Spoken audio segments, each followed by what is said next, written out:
Hello, my name is Sam Hicks, and today I'm going to be presenting a little bit about the very recent Twitter denial of service attack that caused the platform to repeatedly go down and kind of inhibited people from using the service and the platform as they normally would. So let's go ahead and talk about the situation. So on Monday, March 10th of this year, there was a massive cyber attack that caused the Twitter platform to repeatedly go down and inhibited people from using the platform as they normally would. So they couldn't see posts, they couldn't post anything.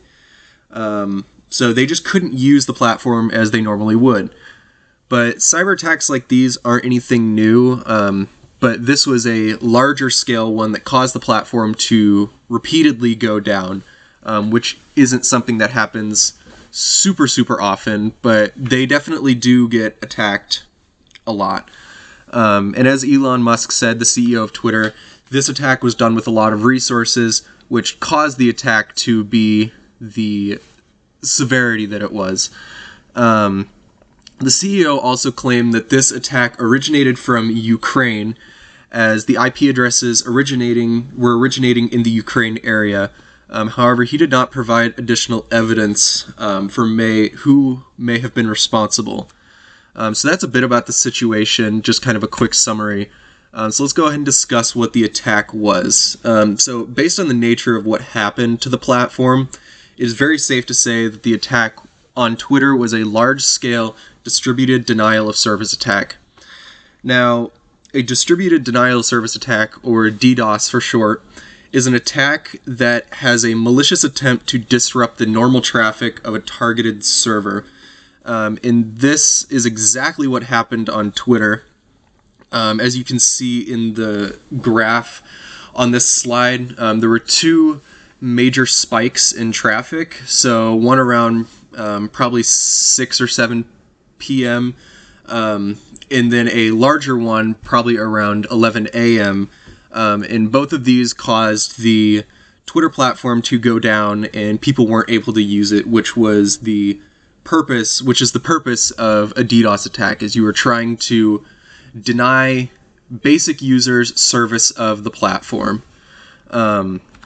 So let's discuss how this attack actually works. A distributed denial of service attack works by sending large amounts of traffic to a specific network, in this case, Twitter.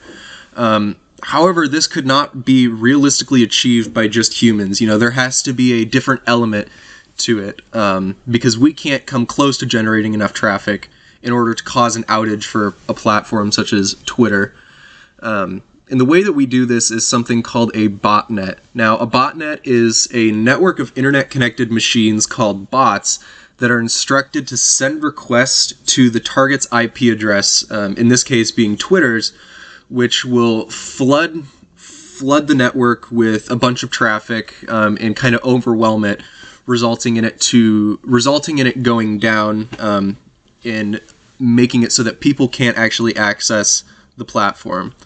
For an attack as large as this one, there would need to be a large amount of botnets all sending traffic to this platform in order to cause an outage on this scale. And as you can see in figure 3, it kind of gives a depiction of how a botnet works. So there's the attacker, and then there's multiple bots that all have an address to send traffic to, and it overwhelms the target victim. So that's kind of how this attack worked. Now, the motivation behind this attack is actually very interesting. As previously discussed, Twitter CEO Elon Musk said that the IPs that were sending traffic were originated in the Ukraine area. However, it makes no sense for Ukraine to actually do this, because the day that this attack happened actually happened one day before a really important meeting between Ukraine and the U.S. to kind of discuss relations with everything in the ongoing war in Russia and Ukraine. So they would have no real motivation or benefit from carrying out an attack like this. However, if Ukraine didn't initiate the attack, then why were the IPs from the Ukraine area? Well, the reason for this might actually have to do with something called IP spoofing.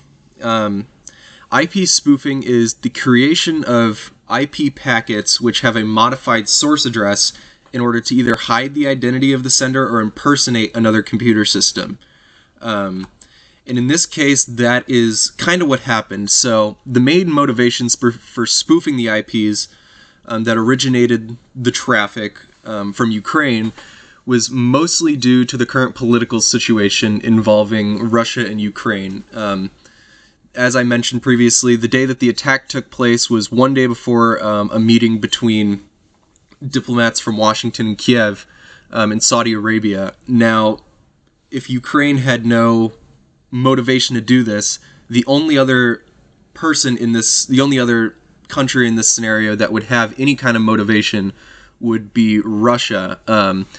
And it's believed that they spoofed the IP addresses to come from the Ukraine area in order to make it look like Ukraine was the one initiating the attack and make them look bad the day before this meeting. And it's also important to note that because Twitter was attacked, in Elon Musk's very critical outlook or critical views on Ukraine, he came out in a Twitter post kind of talking about how they were the ones who initiated the attack, and that kind of makes them look bad, which was the original goal for this attack. But how is this attack able to happen? So the main cause of this attack is most likely due to insufficient protections on the platform. So security researchers told Wired that several Twitter origin servers, which were designated to respond to web requests, weren't secured by the company's Cloudflare protection. Now, if they're servers that were designated to respond to web requests, that leaves a very open vulnerability for something such as a DDoS attack to actually happen. And Cloudflare provides security by protecting internet properties from malicious activity like DDoS attacks, malicious bots, and other intrusions, which is what happened in this attack. So the lack of Cloudflare protection on these servers was the main cause of this vulnerability being able to be exploited by the attackers. Now, how could this have been prevented? Very simply, the attack was the result of poor protection on these servers.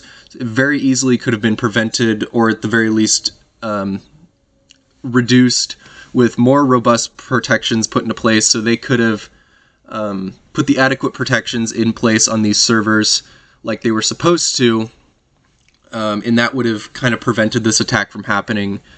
Having weak protections like they do in this scenario on critical elements leaves vulnerabilities, which is why this attack was able to happen. Thank you so much for listening.